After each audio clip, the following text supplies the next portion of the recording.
Beyond the thresholden, the silent movement of something deeper than language, stirring within the chambers of awareness before the day fully awakens. It was in that moment of Silencetheth's thought came as a Raelite reflection in the early hours of April 17, 2026. Can there exist, or does there already exist, creation inside creation, heaven inside heaven, earth inside earth, human inside human, soul inside soul, mind inside mind, or even a reality inside reality? What if existence is not merely stretched outward into endless space, but also folded inward into endless depth? What if what we call reality is only the surface of a more concealed reality? What if every visible thing is but the outer garment of an inner dimension still waiting to be perceived?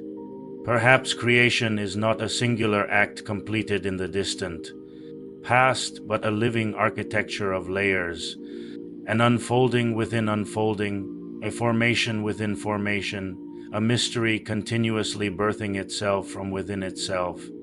Not separate creations in conflict, but nested expressions in sacred order. Not duplication, but depth.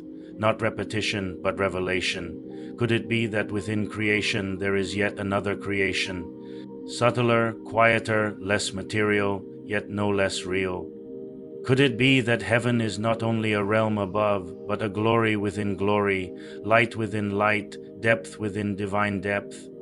A celestial vastness whose fullness cannot be exhausted because every threshold opens into another.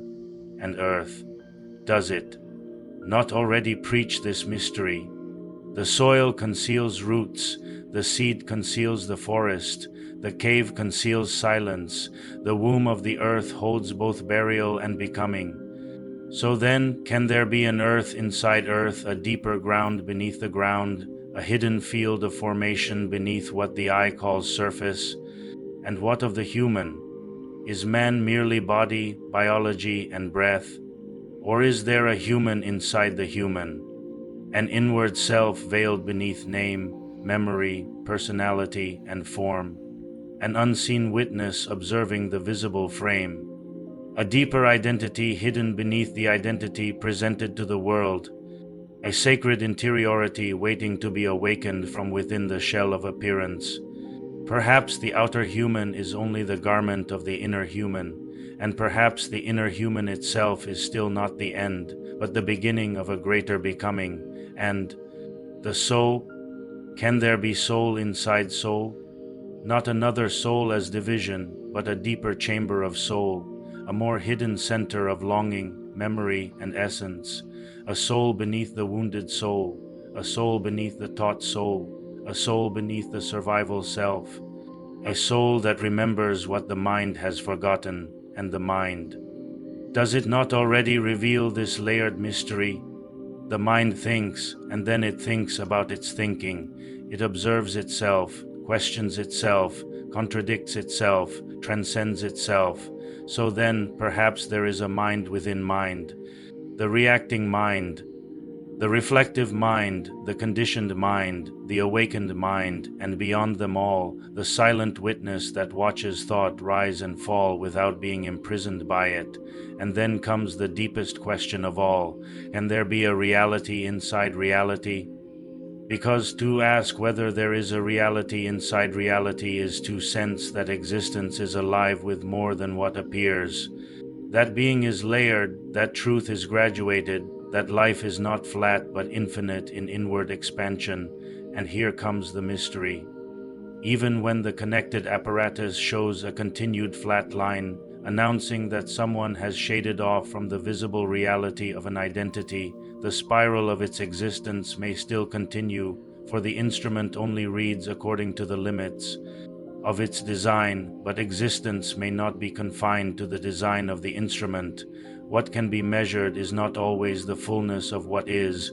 What ceases to register in one field may still continue in another. What appears to end before thee I may only be withdrawing beyond the reach of earthly detection. The line may flatten, but the mystery does not.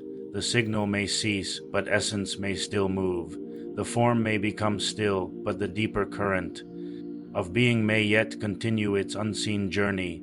What fades from one visible layer of expression may remain alive in another order of reality not accessible to mechanical proof, and perhaps this is where human limitation meets eternal wonder, that our devices may testify to the end of function, while the deeper mystery of existence escapes the finality of our conclusions. So then, the flat line may not always declare the end of existence, but only the end of its former way of being. Seen, and beyond that threshold, the unseen spiral continues. Perhaps this is why the soul keeps searching. Perhaps this is why silence sometimes feels fuller than sound. Perhaps this is why human thought can break past the walls of ordinary reasoning and touch the edge of revelation, for maybe all things contain more than they reveal. Creation may carry unborn creation, heaven may carry ascending heavens, earth may carry hidden earth, human may carry undiscovered human, soul may carry an open chambers of soul, mind may carry the witness beyond thought, and reality itself may carry the secret passage into greater reality. So perhaps the question is not strange at all. Perhaps it is sacred. Perhaps it is the soul sensing that existence cannot be exhausted by appearance, that reality is not a single wall, but a series of veils, that truth is not always denied when unseen, but often hidden in degrees, that life is more mysterious, more layered, and more inwardly vast than the surface mind is trained to believe, and maybe the deeper revelation within Raelite understanding is this: everything contains more than it reveals. Everything visible is the threshold of something hidden. Everything formed carries an inner chamber of greater meaning, and perhaps we too are still living only at the edge of ourselves. Closing reflection: what appears to end may only be passing. Beyond the range of visible measure, for existence may continue where instruments can no longer follow, and where only wonder dares to listen.